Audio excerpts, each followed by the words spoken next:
Welcome to the Learning Cosmos podcast. I'm your host, André Hedlund, educational psychologist, author, geek, and nerd. This show brings you science and learning through conversations with stellar people from different fields. Put on your spacesuits and hold tight. Our voyage into the learner's universe begins now.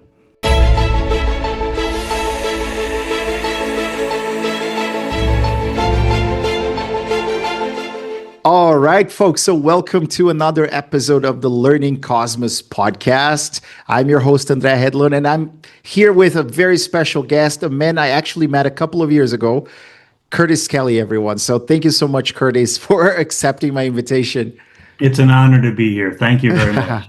Well, Curtis, I remember that, what's funny? One thing I remember from interacting with you is that you played a very cool video during that talk you delivered for us, the Mind Brain Education SIG. I think it was Japanese people doing like a flash mob thing, like how the brain works together. Do you remember playing that video? Golly. I don't know if you vaguely. Okay. Yeah, I got so many videos that I play. That's good. No, it's to show how brains work together. It was the social brain. The social brain. Yeah, exactly. Yeah. So I remember watching that video and I was like, wow, this is such a great video. But anyway, that's something that I couldn't stop thinking about when I knew I was going to talk to you. But was that the one about Matt, the guy that dances around the world? I think so. Yeah. Yeah. Where in the hell is Matt? Where the hell is Matt? Right. Yeah, this that's guy the just one. goes around the world and dances with people he doesn't know, but they all dance together, sometimes in huge mobs. Yeah. Yeah, that's a great video. It's actually, after I watched it, I remember that I wanted to use it with my students, So I remember it was an important video for me anyway. Yeah, cool. But Curtis, let me ask you something.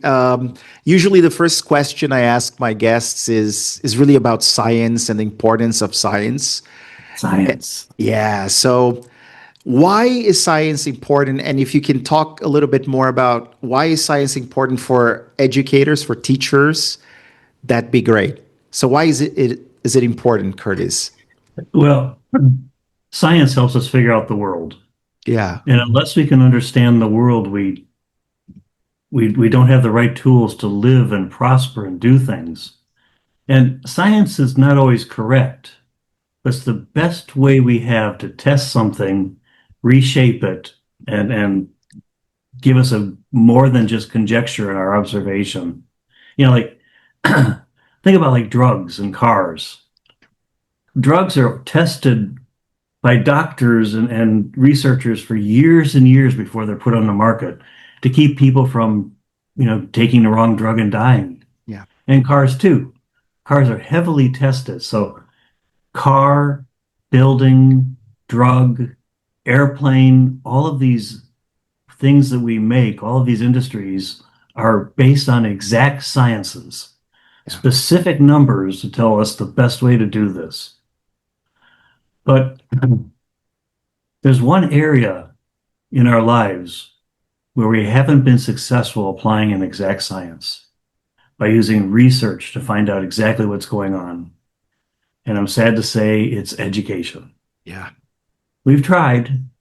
We've tried to be rigorous and to apply sciences, but just the human being is so mushy and complex and diverse, and no two learners are the same, that we can't really apply the basic rules of science to help us understand what's happening in learning or in the learner. In fact, back in B.F. Skinner's day, was this about 70 years ago or so? I guess, yeah, definitely. The brain was called the black box. And researchers thought, no, you don't know what's happening in the brain, so don't even guess. So you focus on behavior, right? A proxy for what's happening inside. What's going in and what's coming out. It's one thing you can really study. So and so even in education, most of what we've been knowing about people has just been, in how people learn and things like that has just been conjecture. Yeah. For example, we never even considered motivation until about 50 years ago.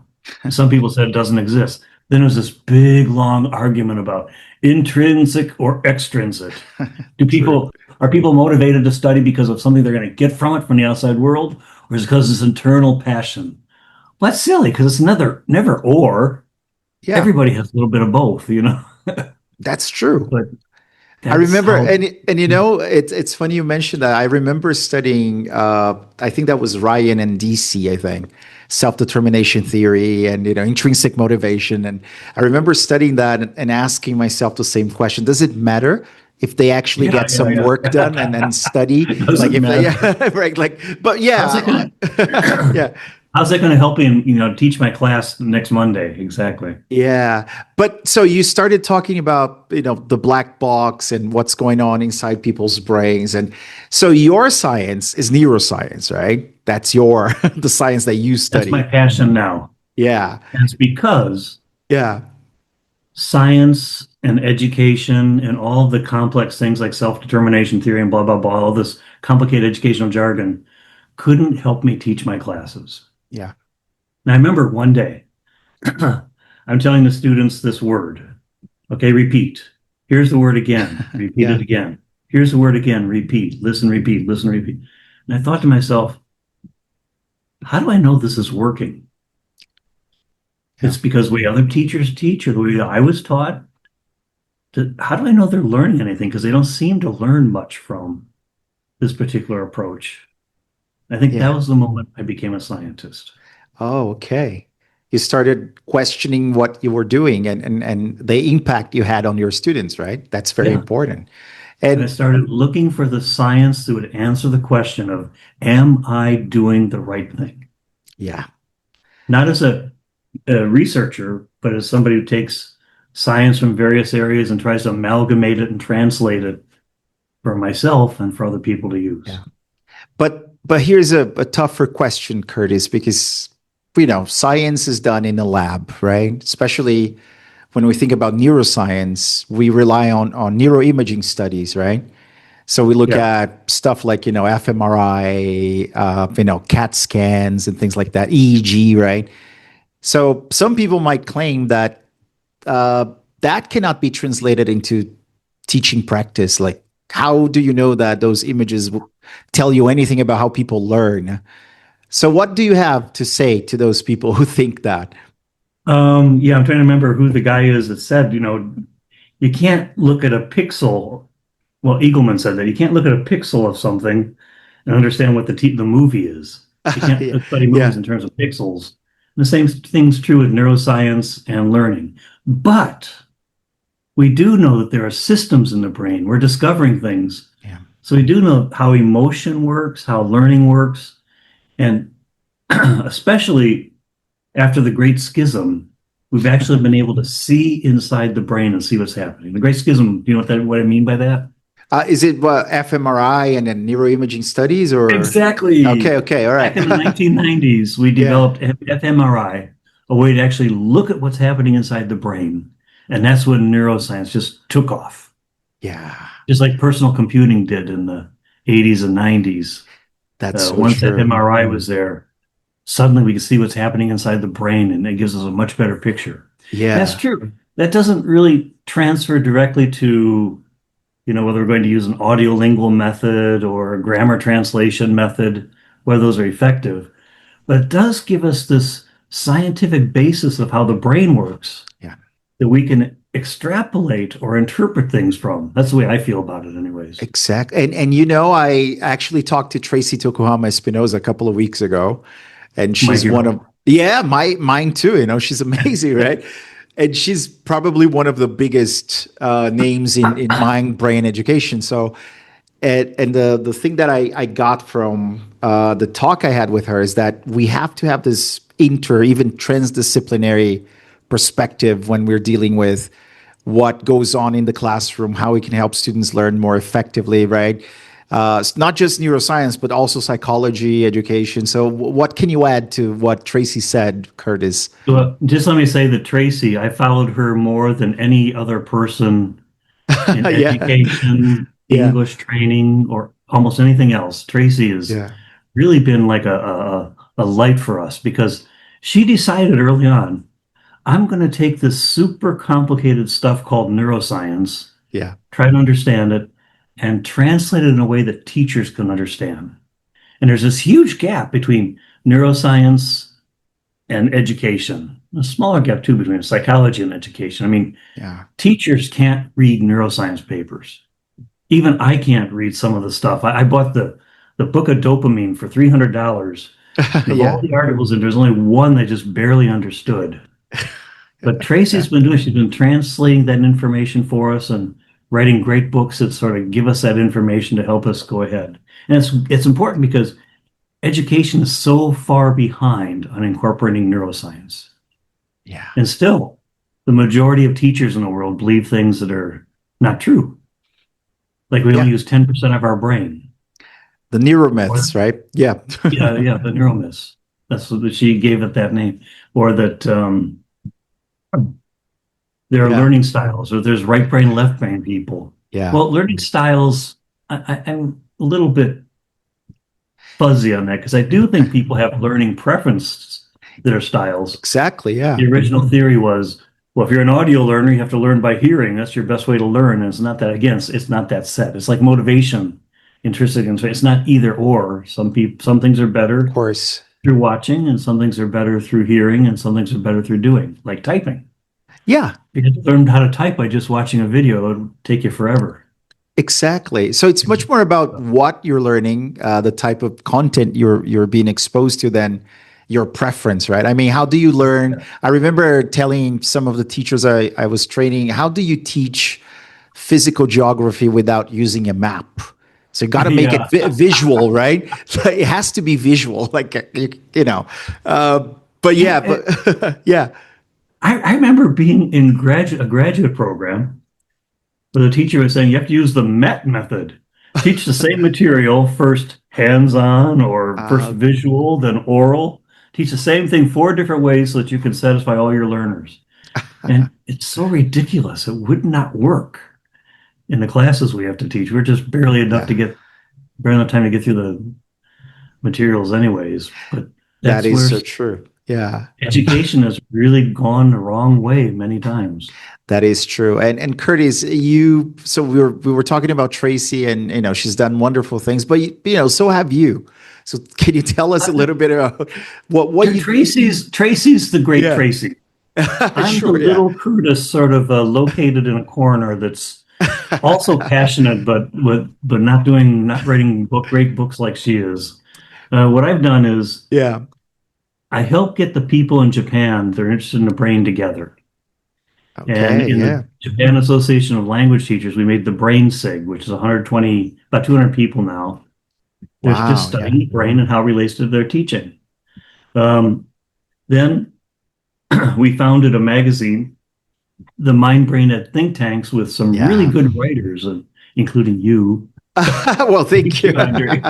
Yeah, it was fun. I had a lot of fun writing that with Hall. Yeah, great articles. Truly great. I mean, even today we use the articles in our SIG. So we have the Mind Brain Really Education great. SIG. So Thank you. yeah, we always promote that. So thank you for that. And And it's a monthly magazine. It's free. We all do it out of love, not for any funding or money or anything. We have editors in Switzerland, Germany, Japan, Amsterdam, and me in the US. oh wow, So yeah. please sign up. Anybody's listening and interested in how brain science connects to language teaching. Awesome. And I will link all of those things here down, the description, including Curtis, bio and everything you need to know about him. Yeah. And what else, Curtis? So you talked about that. And actually, I want to ask you something because you were based in Japan for many years, right? Most of my life, yeah, So, my whole so, adult life. so I assume you're very proficient in Japanese, right? Are you? Oh, Yes, but one of the reasons okay. I stayed in Japan was when I went there about 50 years ago, I decided I'm going to stay until I master the language. And after 47 years, I hadn't, so I came back. Okay.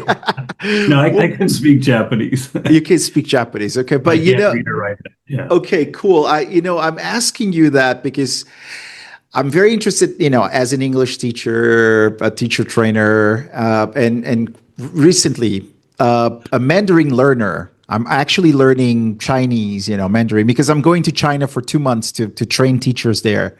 Oh my goodness, really? Yeah, so very exciting. It's just, it's recent news actually, and it's amazing that I get to do something like that. Oh, I got to hear more about this later. Maybe, I but will yeah, I will tell please. you more. But I was, wondering, okay, so if we could talk a little bit about learning languages, okay? Because I ask my guests, okay, science of learning, mind brain education, that's those are two areas concerned with learning, how people learn, how we can help learners learn more effectively, and all of that. But languages are not exactly learned the same way as, let's say, physical geography, or I don't know, skiing or math. Or so can you tell us a little bit about learning, and then we can focus on language learning? So what is learning? How does learning happen? What are the processes that we should look at if we want to understand better? Learning is this huge area, Yeah. and it gets into all different kind of complexities. But basically, learning is just neurons connecting, making more synapses. And if you keep repeating the same firing patterns again and again, those connections get stronger and stronger and poof, become learned. Yeah. And there's just so many interesting things about learning. But one thing is, and this is something that, again, education has missed for so long, learning to use the words of my friend Robert Murphy, emotion drives learning. Yeah. If your brain doesn't learn anything, even if you think it should learn this, if your brain says, oh, this is not important to me right now, so I'm not going to learn it, Yeah. you're not going to learn it, or it's going to be really hard. And that's why, for me, teaching English in Japan, where there's no English used in a society, even though they know it's important for their futures, like getting a job and things, it just didn't work. Yeah. Students had to work really hard to learn anything. And I had that same experience. I studied Japanese in America before I went to Japan. I knew it would be important, but my brain said, nah, this is no, forget it. Yeah. I couldn't learn. Then I arrived in Japan. In order to eat, I had to speak Japanese. And suddenly, all these words that would just flow into my head that I didn't have to study for so much. Yeah. So it really helps if you have a reason and a direct reason, immediate reason to learn something in order to learn it. That's true. That's Yeah. the first principle, I Yeah. guess. Yeah. And so I have a very important reason to learn Mandarin. I have to go to China in 2 months, and well, I have to eat, and I'm sure there are people who can speak English well there, but it's difficult, learning a Yeah. language it So, takes a lot of work, right? So but what I yeah. just said though is that here consciously it's important, but Yeah. that's not going to affect your brain's ability to absorb it that much. What would work better would be to have talks or conversations with somebody who speaks Chinese and Yes. really being interested in what they're saying. Then your brain says, oh, this is important because it's an Exactly. immediate need. And that's Yeah. what brains understand. They don't understand, oh, in 2 weeks he's going to need this, so let's do this now. No, it understands what you need right now. And that's why Yeah. things like the communicative method have become popular and important. Yeah, and I think so. After what 4 decades teaching in Japan, what are some tips you can give us about language learning? I mean, I know you mentioned the mirror neuron systems. What else? I think you talked about sensory circuits and things like that. So, what really needs to happen in the brain for a person to learn a language, a second language or a foreign language? Again, there has to be a need. And Yeah. so now we're turning towards something called TBLT, which Aha. is Yeah. really useful in EFL countries. That means task-based language teaching. And Yeah. until now, it's sort of been like seen as a little extra thing where you give students tasks you don't tell them to memorize these words or these grammar expressions. You give them a task and they have to solve it using the language. Often it's like two students talking to each other, trying to solve a problem or Okay. complete a mystery or something like that. And that kind of problem solving, then the brain suddenly says, oh, this is important for me. So I have to know how to do this. And language is a Yeah. part of it, so I'm going to learn it. And Yeah. so TBLT has really become popular, well, not still, but not really recognized as something that's really mandatory for Yeah. studying a language. Now, Yeah. it doesn't exist in places like the US where people are studying language because they're getting that real live communication at home every day, outside of the classroom. So there they can just sort of focus on vocabulary and grammar and sort of the mechanical stuff. Oh But for yeah. people in countries like Korea, Japan, Thailand, I don't know, Brazil, Yeah. Argentina, Yeah. where A they little don't bit. have Yeah.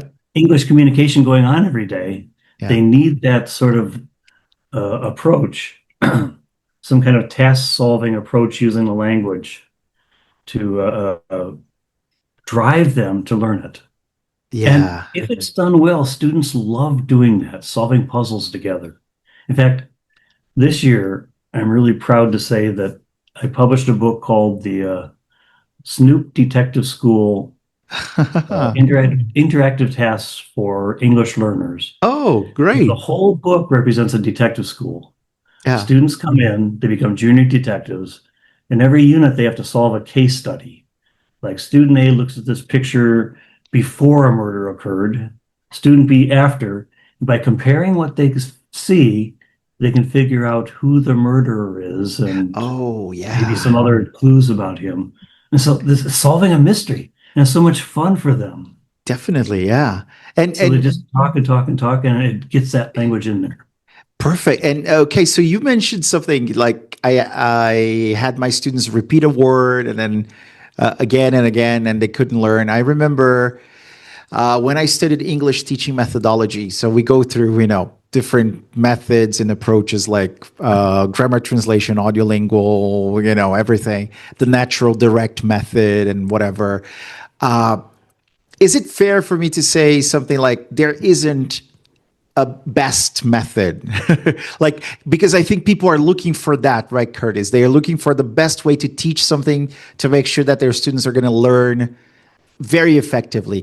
Is there such a thing? Or is that like Um, what do you think I about would that? say no, Yeah. but there are some things that aren't very good. There are Yes, some sure. fairly bad methods that don't work very well. And again, one of the reasons is because there's so many different types of brains. Yeah. So there's so many different types of learners. For example, the communicative approach, which helps students get to know each other, works very well for people on the social brain side of the Yeah. spectrum.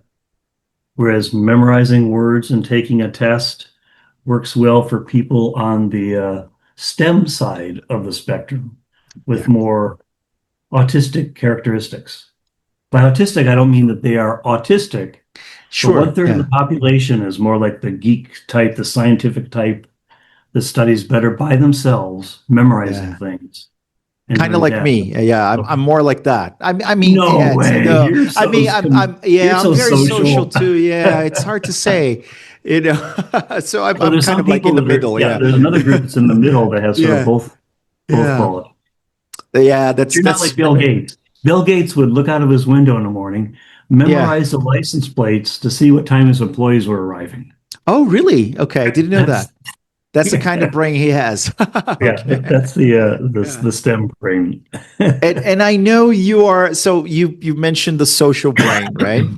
I remember reading a book by was it Louis Cozzolino, I think. Yes. The social Oh man, neuroscience. what a Yeah, great guy. Yeah. that's a very good book, right?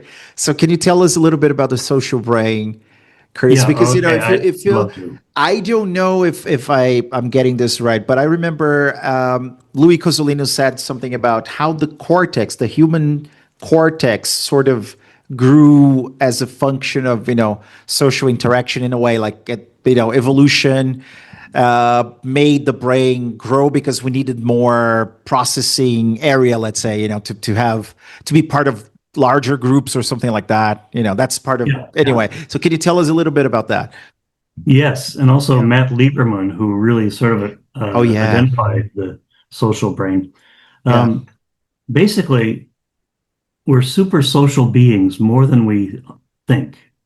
For example, there's no other species that can have like a whole country or a whole continent working together to solve a problem. We can work in groups of millions for solving problems that are, thousands of miles away. We're interested in making groups that do that, Yeah. world level groups. The largest group, apparently, I think this is right, at least for primates, Yeah. the largest group of animals that can work together are about 50. Yeah. And but we have this great social connection of belonging to a tribe or belonging to a family that makes us able to do things together. And in fact, there's a part of the brain that Lieberman calls the social brain. Yeah. He says, this is what makes us human, not the ability to use tools or things like that. The one thing we really have is a social ability, especially the mentalizing network. Yeah. Mentalizing network is you're always watching other people's eyes, facial features, listen to the tone of their voice to figure out what are they thinking. Do they really believe in what they're saying? Are they lying to me? Are they my Yeah. friend or my enemy? And this is active all the time. It is. And Theory we're of the mind, only right? creatures. We can call it theory of mind, Yeah. right? Yeah. Theory of Something like that. mind, mind Exactly. reading, all these Yep. different things. Yeah. For example, of all the apes, if you look at a gorilla, their eyes are all brown. You don't see Yeah. any white around their eyes. Yeah. The white part's called the sclera. Only humans have this big white area. And apparently we evolved it so we can see where other people are gazing Yeah. and maybe read their eyes. That's So so interesting. Yeah. we have this huge mentalizing network, which is basically the social brain's part. It's integrated into the default mode network, Yep. the part of our brain that goes active all the time when we're not doing something else. And it is also a really powerful tool of learning. But Yeah. unfortunately, education is oriented towards turning off the social brain, studying something, memorizing something, solving problems using just the analytical brain, and thus too often ignoring that we are social creatures, and that's also a way to learn. Yeah. It's like a seesaw, these two parts of the brain. When one's active, the other isn't. Of Test course, positive and test negative, right? I remember that. So, yeah, when yeah, you're on focused mode, like Barbara Oakley puts it, right? That's your attention networks really active, and then the default mode network is not really active, and then so like you said, it's like a seesaw thing. Yeah, that's amazing. yeah. Yeah, And yeah, I think we really blew it when COVID came and suddenly yeah, we went online. We had people just doing analytical things, yeah. and we completely forgot that these people were desperate need for social contacts. Oh We yes, should have been using that more, like breakout rooms with discussions and whatnot. But yeah, here's an example. Here's a study. It's been criticized in terms of its rigor, but still, there's something to it. yeah. Um, a group of students were told to study some materials. And one Okay, group was told to study it because there's going to be a test on it. The other group was told to study it because they had to teach somebody else. But both groups were tested. And which group do you think got the higher score? okay. The social group. Yeah, of course, I wouldn't put the story in if it were that big. But Yes. yeah, the Yeah, students were told to study it so they could teach it to somebody else. Again, yeah. activating the social brain as a Exactly. motivator. Yeah. Did much better than students who were just told to study it to get a good score on the test. Yeah, yeah, that's such an amazing conclusion because I remember. So you mentioned Matt Lieberman, right? And I remember he was talking about the anterior cingulate cortex and social pain. And I think I read a paper. I don't know if it was Naomi Eisenberger or Eisenberg. She wrote that paper about. It was a computer game and there was only one kid, and then the kid was told that there were other kids controlling avatars on different computers, and they had to throw the ball to the next kid and the next kid. And then this kid stopped getting the ball. They stopped throwing the ball to that kid, right? So basically, he got neglected. He was so. And then you could see that there was some activation in the anterior cingulate cortex, which is related to pain. And then she started talking about social pain. And then I think Matt Lieberman said, okay, so Maslow was wrong when he said the basis of the pyramid, the Maslow pyramid of needs was actually physiological needs, but actually social needs first. Because when you're born, if you don't have a caretaker, you can't survive, right? So it's first bonding really with that the offspring, so that you can ensure that your son, your daughter will survive, and then physiological needs will be met, right? So that's how important it is, right? That's what Coselina writes about too. That Yeah.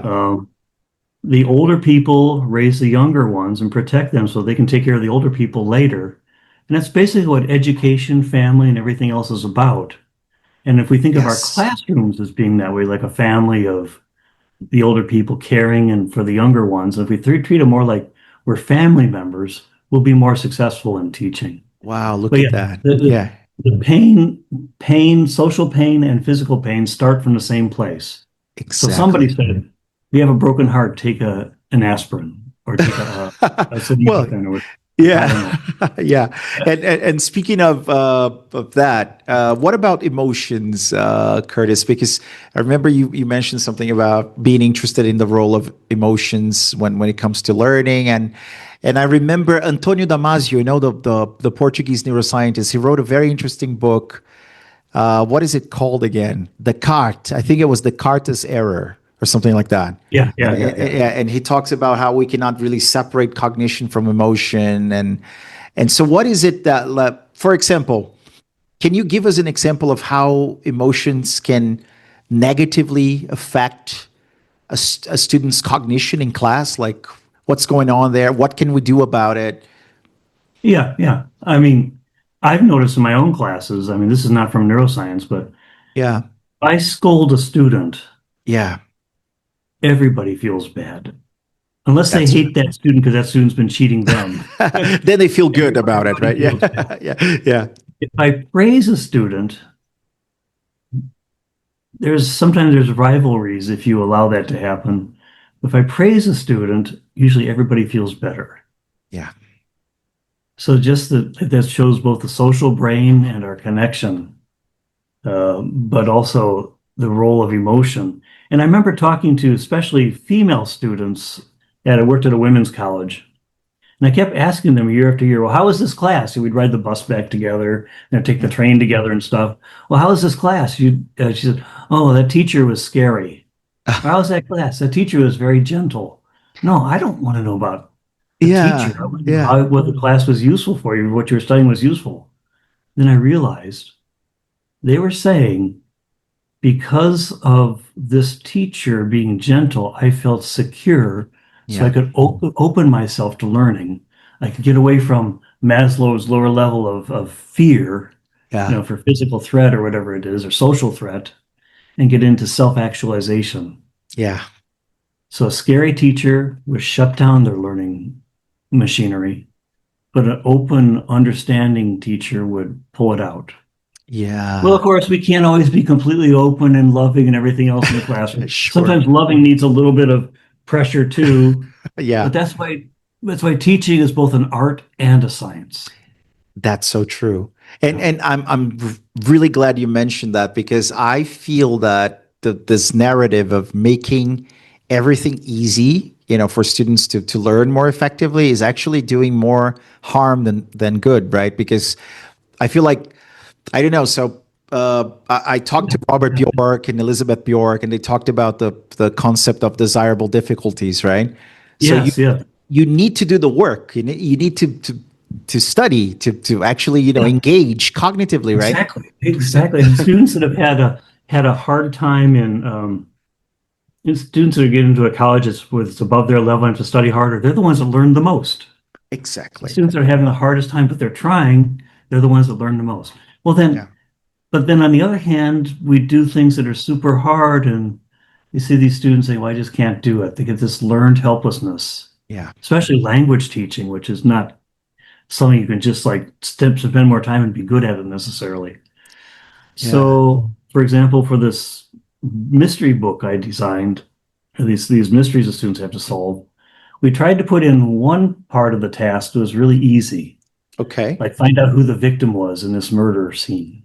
And that's Yeah. just really by comparing names, I could figure it out. Then a middle level one, somebody stole some jewels, who was that?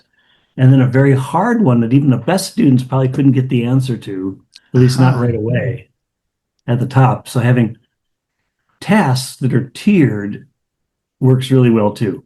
And isn't that what they do in computer games? Of course, yeah. They have Yeah. tiered tasks, some that you almost You're impossible to you're solve. playing on hard, like hard Yeah. level or something like that. Impossible, yeah. And that has a lot to do with differentiation as well. I feel like sometimes a lot of students are up for the task. They require, let's say, a higher level of challenge, but they don't get it, and they feel like, why should I engage? That's too easy for me. And yeah, so it's interesting that you mentioned that. So Yeah. I'm looking forward to reading that book, Curtis. Judy, what's her name, talked about that. The class should be more like computer games. Think about it. If you played a computer game where there's no chance that you can get the answer, you'd quit right away. If you Yeah. play a computer game that's super easy all the time, you'd quit right away. What you need is something easy that gets harder and harder, but you still feel like you can do it. Oh And that's what yeah. we need to do with our students. Yeah, that's so true. Easy And to say. it is. Well, yeah, exactly. I think, the biggest challenge for us teachers, especially when we have a large group, right? But here in Brazil, a lot of teachers are working with, I don't know, sometimes 40, 50 students in language classes, public school, for example. So that's very complicated. So how do you cater to, everyone's Okay, different okay, Andre. challenge? Yeah, right. I So was I in know. Japan. Okay. Yeah. I was teaching business majors, Okay. and I use these mysteries where students be pairs and they'd have like two different pictures to look at to solve a mystery. And I Okay. had 70 students in my classes. Oh, wow. All right. So you just grouped them together, like different groups, and they had to. I just had them facing, Okay. 35 pairs of students working and said, raise your hand if you think you got all the answers. And I'd go Okay. around and check on Nice. them. And we always had something extra for them to do. It was like fun if they did get the Nice. answer. It is Or, possible, right? yeah. Okay. Another thing, a really good technique for large classes, I think it's a mistake for a teacher to talk to one student, a student talks back, talk to one student, and then go to the Yeah. next student, do the same thing, because Yeah. everybody else is just sort of sitting there dead weight. So Yeah. a technique that I think teachers should use more of is called dyadic pairs. That's Huh. the original name. Now it's something different. Okay. You have like two rows of students stand up, like Yeah. 10 students in a line, and 10 other students are facing them, and you have them do some simple exchange, like uh, ask your partner about, what they did last night after they got home. You Okay. do some simple change. And after a couple minutes, you say change. Yeah. In one line, everybody shifts to the right. The front person in the front runs to the rear, and they do Perfect. the same thing again. I've done that. Yeah. That's Yeah, yeah. fun. Yeah. And even with 70 students, I had like 3 lines of students across the room, and they love doing it. They get to Yeah. meet other people they don't know. They would do this exchange to be really rough the first time, but they do it again and again and again, like 4 times, just so they master it. Yeah. Too much of what we do in classrooms is like an exercise where you just do it once and that's it. You Yeah, don't get that's the anything thing. mastered. Yeah. So as a recent Mandarin learner, because it's good for us to go back to when we were learning something as teachers, now and again, because we have to kind of, be in the same shoes as our students, once in a while, just to remember, to remind ourselves how difficult it is. And the funny thing that I have a lot of ideograms on the wall right now. I'm actually learning how to write in Chinese as well. But the funny thing is that, so sometimes I'll watch a video or listen to a podcast and then learn some useful phrases, but I can't remember like not even half of them like the next day. because it's just too much information. I haven't practiced enough, Yeah. and the interaction part is missing because I don't have anybody to talk to, right? So I got to Yeah. go back, Yeah. and I'm interacting with Google Translate. I'm using to check my Oh, pronunciation. that's good. That's good. That's all You I'm can doing. also Yeah. do that with ChatGPT. Yes. Yeah. You have interactions with ChatGPT. Apparently, I've never tried it myself, but But yeah. okay, that's actually interesting. Yeah, ChatGPT can do a lot of great things, but at the same time, I think it's concerning because well, I don't know how do you feel about generative AI, and then like with one prompt you can get a whole essay, or because you don't have to do the work really, you just ask ChatGPT to do it for you. How do you feel about that, Curtis? Well, my specialty is teaching writing, Yeah, especially teaching expository writing. yeah, And I think we have to train students to do that, teaching them the basics. And yeah, everybody's afraid of students bringing their homework in, that'll be written on ChatGPT. Watching my own daughter, I can see she uses ChatGPT to help her get her own ideas out, okay, but she doesn't copy it. But can we say that's happening with every student? Well, all I probably can not. say is just make sure you have them do a lot of the writing in the classroom Yeah, where they can't use ChatGPT. And then maybe say, yeah, okay, you wrote this paper in the classroom about, which of which of your hobbies do you think will be important in your future? Now go back home. You can use ChatGPT to try to make it better. Maybe yeah, something like that would work. I'm not teaching now, so I'm just kind of guessing. But yeah. having them do the writing in the classroom, I think, is the important part.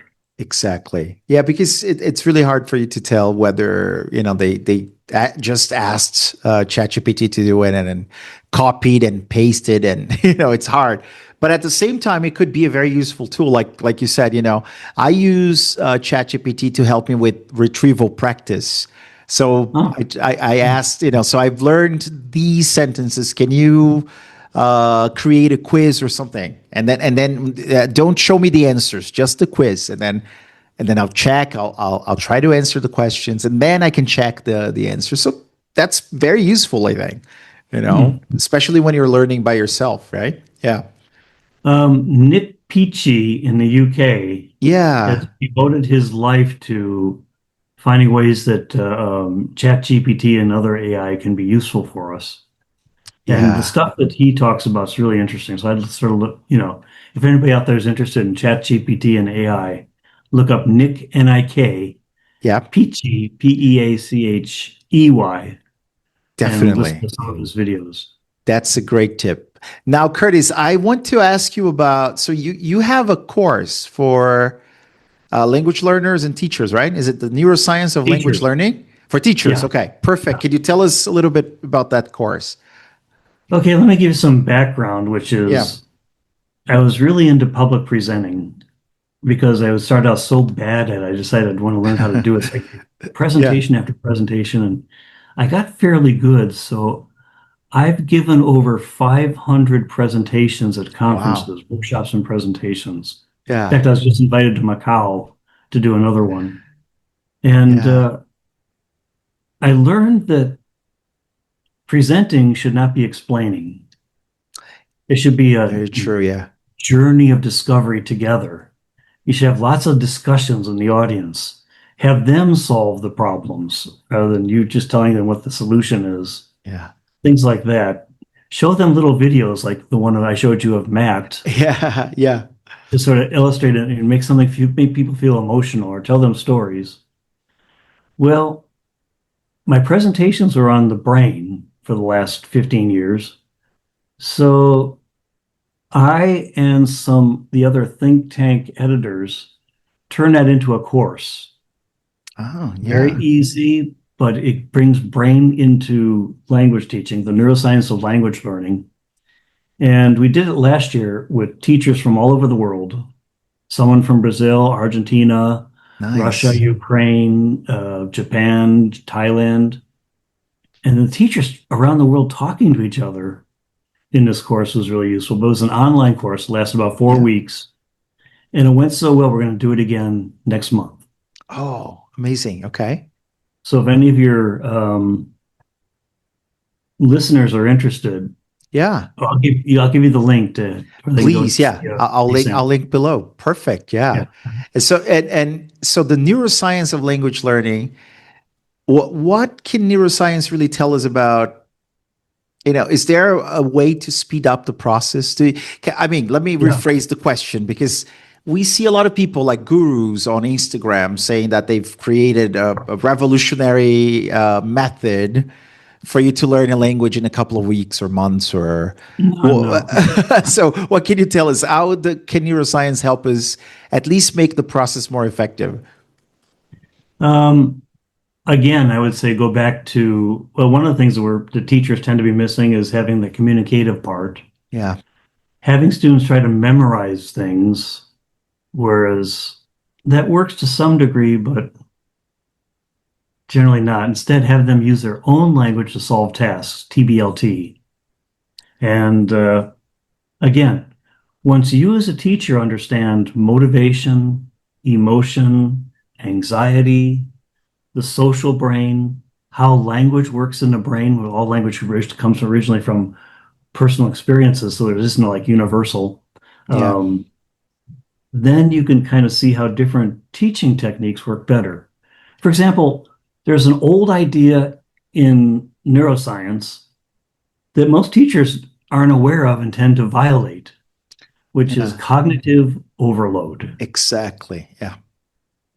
Cognitive overload, John you know what it is, right? Sweller. Yeah. Yeah, yeah, yeah, I Sweller. actually had him on the podcast. I talked to John Oh my Sweller. That goodness. was like I I got to had go no back through idea. and find that. Yeah, he was he was kind enough to say yes. I mean, I was completely mind blown because yeah, it's like talking to the Pope, right? Or Yeah, like the man is. But yeah, cognitive overload. Like that's the thing. A lot of people say that you have to be immersed and you got to be in an environment where people are using the language quite a lot around you. What if you are a real beginner like me? Isn't that going to cause cognitive overload or because those are complicated questions to answer? Like, I mean, you have to interact with people, but a lot of what's going on there, you can't really understand, right? If you're a real beginner. So is that going to well, be that's cognitive yeah, that overload makes or sense. Yeah. yeah? So yeah, Then I'm I still saw looking. Yeah. Yeah. a Japanese math teacher teach English to third graders, and she just had them learn one phrase, I like or I don't like. And she set Okay. up these games, these bingo games and stuff. And she just used three words, but made this really interesting dynamic class.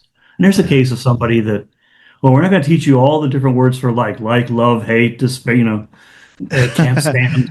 Yeah. She's taught them one phrase that'd be useful and had them doing that again and again, thus avoiding cognitive overload. We can only Exactly. store Yeah. something like 7 items in our brain at a time or 9 or whatever it is.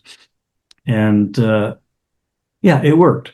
Yeah, of Yeah. course. If you're going to take a new student and say, okay, listen to this conversation of these two reporters on CNN, Yeah.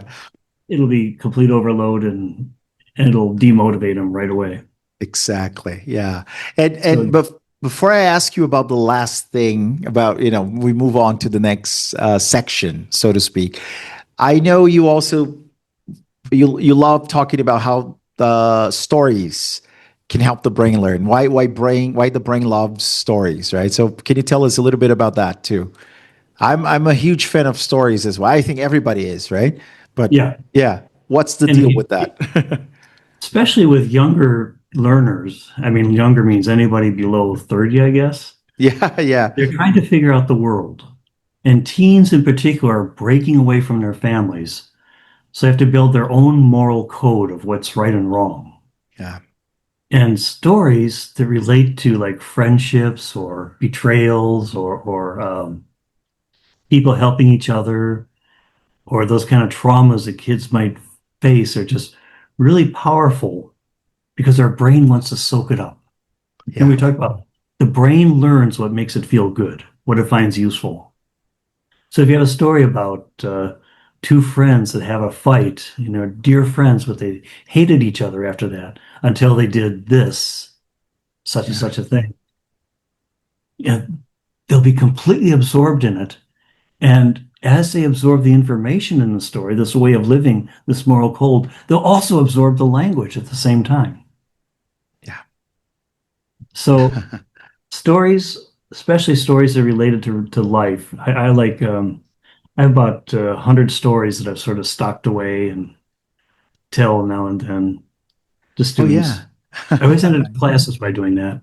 It's a great way to help them learn language without taking it and breaking it apart and analyzing it and parsing it and structuring it and saying these are verbs and these are nouns and that other kind of stuff. Just communicative, meaningful language. They'll just seep into their brains. That's sort of Yeah. natural approach there. But then, of course, other places we shouldn't always do other things too. But yeah, Yeah. And I'm a huge geek, I'd say, and nerd. I think I'm both. I just this weekend I actually watched a Few Good Men with my wife. With Tom Cruise and Jack Nicholson. Remember that one?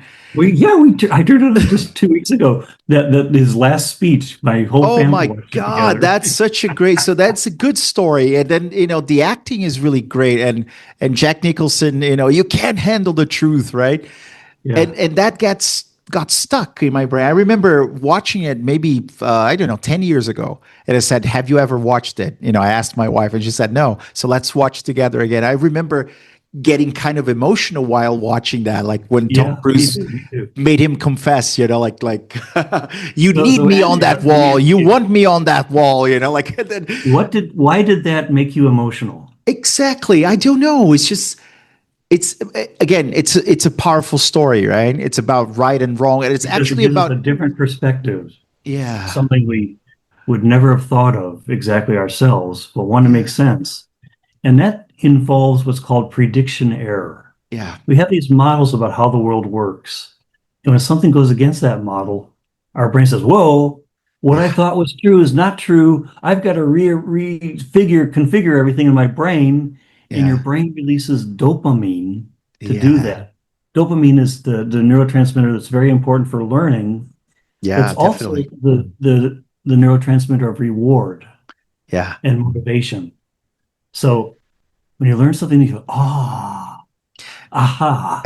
That's yeah, all dopamine release because your brain is trying to reconfigure itself, making you feel good at the same time. exact. So So there's an that's why example of how, and that's why stories are also powerful because perfect. Yeah, they involve prediction, and our brain are really just prediction machines. So yeah, stories are he did this, so she did that, he did this, so she did that. It fits our basic brain OS. yeah, Our brains we have, cause and effect.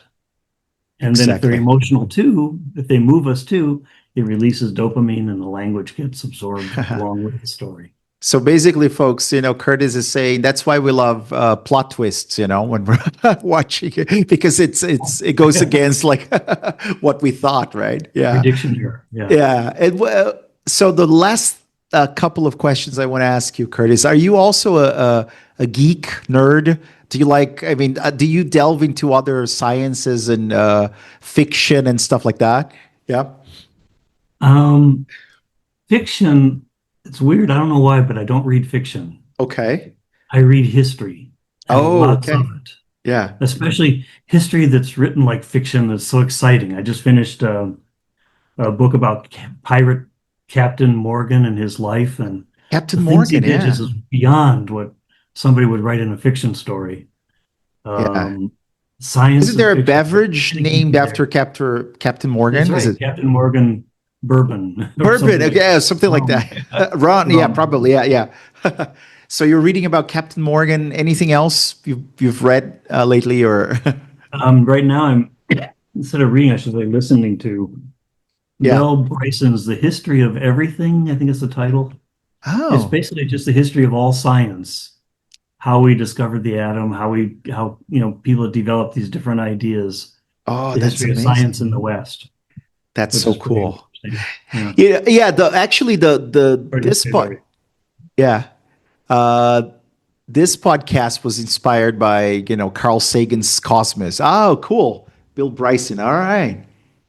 I'll check it out, Short That's history of awesome. nearly everything. Yeah. Yeah. One of my favorite shows ever, like even when I was a kid, was Carl Sagan's Cosmos, right? Yeah, yeah. And then Neil deGrasse Tyson did like a rerun, like the for National Geographic on Disney Plus or something like that. And he talks about history, science, philosophy, and that's why this is called the learning cosmos, because it's about, I guess, educating people about learning. Like Carl And Sagan my educated us. Yeah, social brain is yeah, trying to unravel you. And the fact that you asked me, are you a geek, yeah. means that somewhere in you there's a geek that wants to come out. Yes. Or maybe it's already out. We don't know. It's already out, I'll tell you that, Curtis. Yeah, I mean, you can't tell, but I'm looking at my shelves here. There are a couple of shelves and books, and I have Dracula there, Frankenstein. I have Norse mythology, Greek mythology. What else? 1984, George Orwell. I have a bunch of books like dystopian novels, things like that, science fiction. And but I am really into history as well. I really like Yeah. history. One of the coolest things I remember, Science like, fiction is kind of history that hasn't it happened is. And yet. if you think about it, it's just just a modern take on things that probably did happen. One of the coolest memories I have was really being in Athens. The Acropolis, like Oh, being there, yeah. they're like that's such a cool place. So yeah, awesome. And let me ask you, so final questions, okay? What this one I don't ask a lot of people, but I'll ask you because this is an interesting question. So, what do books or novels or movies get wrong about how people learn? Because let me give you some context, like the Matrix, and then you plug yourself into a computer, and then you learn like that. Do you think that's ever going to be possible, or you know? Elon Musk's Neuralink or whatever. Is that fiction? Science That's a fiction great or question. yeah. You expect me to answer that? Oh, I've got two parts of the answer. Okay. One thing that people get wrong is they look at brain types that are on the more autistic side and Yeah. thinks that's where genius is. Yeah. People can memorize like whole books or something like that. And of course, that is genius. But the Yeah. social side, people that are really good at social things are also genius too, That's true. but we Yeah. don't recognize that as being, like an intelligence. That's kind of expected, right? Yeah, yeah, I That's feel that. one. Yeah. Yeah. And the other is learning cannot happen in just your head. Yeah. The vat theory, the brain in a vat theory. There's this old 1940s movie where this criminal's brain was taken out and put in a vat and kept alive, and it Yeah. could use ESP to control the scientists to go out and kill people and was still learning stuff. Yeah. It can't happen because your brain and your body are closely integrated, Yeah. and all learning originates from your body. Now, of Yeah. course, that means you think things or you hear things and you learn that way too, but the basic patterns of things that you're building on were all from personal, originally physical, and then Yeah. sensory experiences. And memory is basically stored in your motor and sensory areas as That's so routines. true. Yeah. And we even things like abstract concepts like justice, somewhere we have this idea of balancing, which is a physical activity. And that's how we understand abstract things like justice. So So true. that gets really complicated, but all Yeah. learning starts with your body Yeah, when that's you're why young. we talk about the brain, the mind brain Embodied brain, body the connection, embodied right? brain. Yeah, yeah. Yeah, that's And so it's a little bit true. hard to understand, but I'm starting to get it. Yeah, Yeah, I'm starting to get it. cool. Perfect. And okay, do you have any final tips for teachers or students who Yeah. want to learn more There's about one thing. learning? Yeah. There's one thing we kind of skipped over. Thanks for asking that question. Yeah. You're a great interviewer, by the way. Well, thank you. Yeah. There's one thing I wanted to mention about TBLT, task-based language teaching. Yeah. I used to think that was like a way to teach an extra until I found out it's not an extra or an option or an alternative, it's mandatory. Yeah. And that's because of our brain's cognitive control. our brain can't take knowledge and turn it into action easily. Yeah. It's a really complex process to take what we know and to turn it into action or ideas or ways to deal with the outside world. And that's what cognitive control is all about. So we have to train that part of our brain too, not just give it the knowledge, the information, but how to use that information with the world.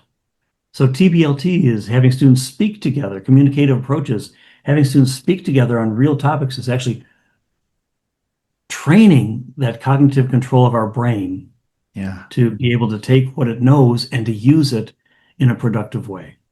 And that's what's really important in language education and, in fact, all education. And the research supports that too.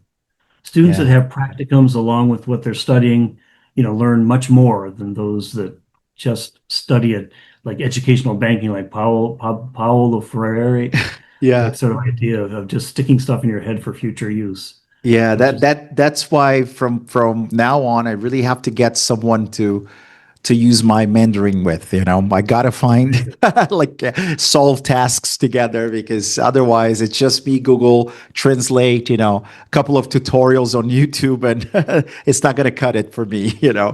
well, Yeah. your 2 weeks in China is going to do that for sure. And probably Yeah. your brain will be set to learn Mandarin after you come back too. Exactly. I really want to keep going, when I come back because I will be there for 2 months and yeah. But Two that's months. it. Oh, yeah, Yeah. wow. So I'm priming myself for when I get there. At least I know a couple of things, and then it's going to be easier because of all the social interaction.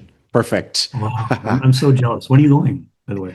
Well, I'm going. So I'm going in October to this very interesting city. I had never heard of it. It's called Anyang. Anyang in the Henan province.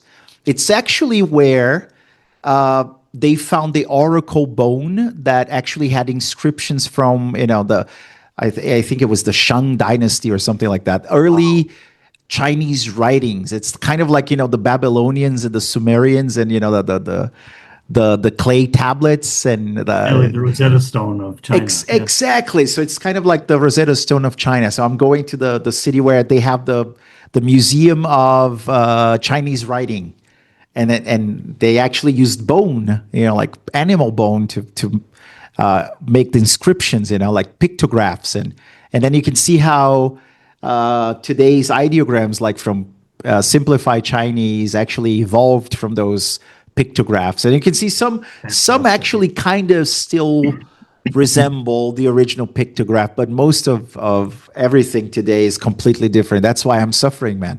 I'm struggling. It's very different. But yeah, it's good for my brain, right? Yeah. Yeah, yeah, yeah, yeah. Yeah.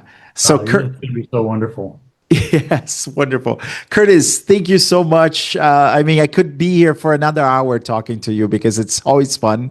And where can people find your work? Final message: should they go to the think tank? Yeah, Where I would else? go to Yeah, the think tank site, which is mindbrained, one word, yeah, .org. And all of our perfect, think tanks are there. I've written probably about 60 to 80 articles on predictive processing and lots of other things on that site. But awesome. that's our think tank archives. Yes, folks, you really should check them out. It's really good. So, Curtis, again, thank you so much. It was a pleasure. Yes, Andrew, this is good. Thank you too. And Thank you you. folks, stay tuned for more Learning Cosmos podcast episodes coming out soon. Bye bye.